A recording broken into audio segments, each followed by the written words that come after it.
Age limit को जो बढ़ाने की बात कहे जा रहे हैं, ये वन टाइम वेवर आपको याद दिला दे। पिछले 2 साल में जिन कोविड के चलते जब भर्ती नहीं किया गया, उसी वो नौजवानों के लिए सिर्फ एक वन टाइम वेवर। इसका मतलब ये नहीं कि वो बराबर चलते रहेंगे। मेरा सवाल दूसरी जगह है, सरकार क्यों ये नहीं कहते कि हम सैलरी और पेंशन देते नहीं सकते। सैलरी और पेंशन देते हुए हमारे वित्तीय हालत बदतर होते जा रहे हैं, इसलिए हम ये पैसा बचाने के लिए हमारा अगले पीढ़ी के जो नौजवान फौज में भर्ती होना चाहते हैं, उनकी भविष्य को लेकर हम छेड़खानी कर रहे हैं, खिलवाड़ कर रहे हैं। ये अगर स्पष्ट तरीके से कह दे तो सही होता, क्योंकि हिंदुस्तान में एक के बाद एक क्रांति होते जा रहे हैं बीजेपी और मोदी साहब जी की नेतृत्व में। एक तो नोटबंदी की क्रांति हुई, एक जीएसटी की, एक कृषि कानूनों की क्रांति पे क्रांति चल रहे हैं, और एक नया क्रांति फौज में आने वाला है। मुझे तो ये लगता है, अंदेशा मेरा यही है कि अगले दिन हिंदुस्तान की फौज को भगवाकरण की राहों पर ले जाने की ये सरकार की सबसे बड़ा मंशा है। उसी के मद्देनज़र ये सारे चीज़ हो रहे हैं। नहीं तो सिर्फ 25% को 15 साल की नौकरी बढ़ाना, इसका क्या मानक होगी। तो जिन बच्चों ने हमारे सालों साल मेहनत करते हुए भर्ती होने की कोशिश कर रहे हैं, उनकी ज़िंदगी में अगर निश्चयता ना रहे तो वो कैसे लगन के साथ, जज्बा और जुनून के साथ काम करेगा। ये सबसे बड़ा मसला है।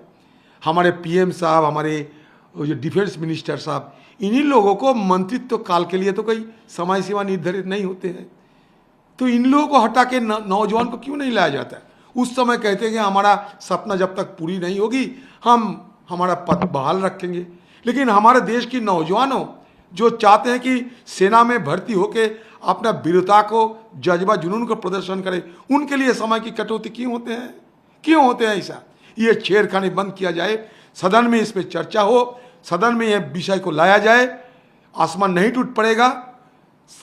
समाज के हर वर्ग से चर्चा करने के दौरान कोई नतीजे में पहुंचा जाए, ये मैं मुनासिब समझता हूं। सर, लेकिन कुछ लोग जो है सपोर्ट में भी हैं, कांग्रेस के ही सांसद मनीष तिवारी कह रहे हैं कि ओल्ड एज सिस्टम को बदलने। देखिए, बराबर हमारा नेता है, उनका अपना अपना राय हो सकता, पता नहीं मुझे। सर, इसके अलावा सर सीबीआई ने रेड करी है जो मुख्यमंत्री हैं राजस्थान के अशोक गहलोत, उनके भाई के। इसलिए रेड कर रहे हैं क्योंकि मुख्यमंत्री अशोक गहलोत ने और बाघेल साहब ने लगातार दिल्ली में राहुल गांधी जी की आधारहीन इल्जाम के तहत जो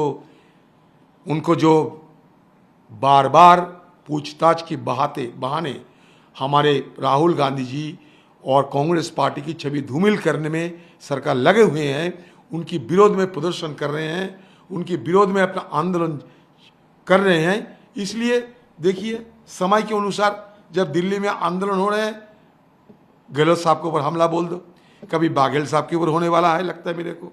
इस तरीके के करेंगे ये लोग, इसमें कोई असाधारण मुझे नहीं लगता। ये बड़ा साधारण चीज बन गए हैं अभी।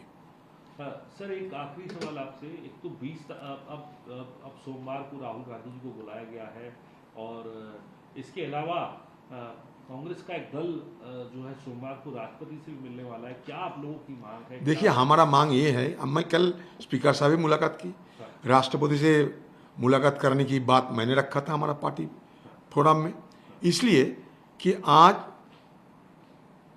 दिल्ली, हमारे हिंदुस्तान की राजधानी में आज जिस तरीके से सरकार की आदेश और निर्देश पे पुलिस बलों ने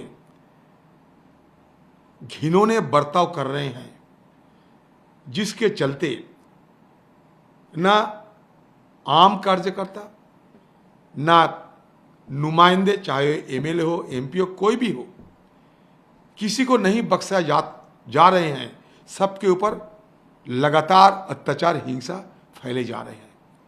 हमारा दोष क्या है, गुनाह क्या है, मुझे पता नहीं। हमारे पार्टी के नेता अगर उनको ईडी ने बुलाते हैं, हम उनको साथ देते हैं। जब तक ईडी दफ्तरों ना जाते तब तक हम सोचे कि हम उनको साथ देंगे। इसलिए साथ देंगे कि वो हमारा नेता है। ये as a gesture of solidarity तो ये क्या जाना कि गुनाह है? आपके रिश्तेदार आप अगर रेलवे स्टेशन पे छोड़ने नहीं जाते हैं, बस स्टैंड पे छोड़ने नहीं जाते हैं, एयरपोर्ट पे छोड़ने नहीं जाते हैं, ये क्या गुनाह है? राहुल जी की बार बार नहीं जाते ईडी दफ्तर पे, उनके तिजोरी में कितना सवाल है मुझे पता नहीं, लेकिन राहुल गांधी जी उनकी तिजोरी में जितना सवाल है खाली करके ही वो वापस आएंगे। लेकिन हम चाहते हैं कि हमारा नेता है वो चले, हम भी कुछ वक्त कुछ देर तक उनके साथ चले, और वो भी शांतिपूर्ण तरीके से सत्याग्रह की राह पर। इसमें राहुल गांधी जैसे कांग्रेस पार्टी के खिलाफ जो लगातार छवि धूमिल करने की सरकार की नापाक इरादे हैं उनको उजागर करना भी हमारा फर्ज बनता है। वो फर्ज हमें निभाने की कोशिश करना पड़ेगी, बस यही करते हैं। लेकिन इसके खिलाफ ब्रिटिश हुकूमत में जो नहीं हुई उससे ज्यादा अत्याचार हमारे ऊपर हो रहे हैं। ये कांग्रेस पार्टी की एआईसीसी की दफ्तर आजादी के निशान है। ये हुआ घुसकर पुलिस बलों ने बेरहमी से हमारे लोगों को पिटाई करते हैं, महिला को कपड़ा फाड़ देती है। क्या होता है ये मोदी जी की विकास की नमूना है। मोदी जी कुछ नहीं देख पाते। सारे पुलिस दफ्तर में जब हम जाते हैं अरेस्ट होकर, मुझे को भी हिरासत में ले गया था, तो पूछते भाई आप लोग क्यों हमें हिरासत में लाए हैं इस तरीके से, क्या दोष है हमारा? तो कहते कोई दोष नहीं, ऊपर के आदेश है। ये ऊपर की जो आदेश है ना वो ऊपर ही चलते हैं, पुलिस वाले चाहे या ना चाहे ये करते रहेंगे। तो इसके खिलाफ कहाँ हम अपना बात रखेंगे? हम तो गुहार लगाते हैं सबको, स्पीकर साहब को भी लगा क्योंकि हमारे एमपी है।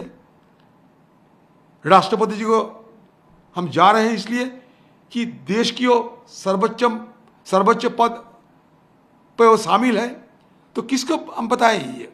इसलिए हम ये सारे फैसला लिए हैं। नमस्कार, मैं हूं मानक गुप्ता।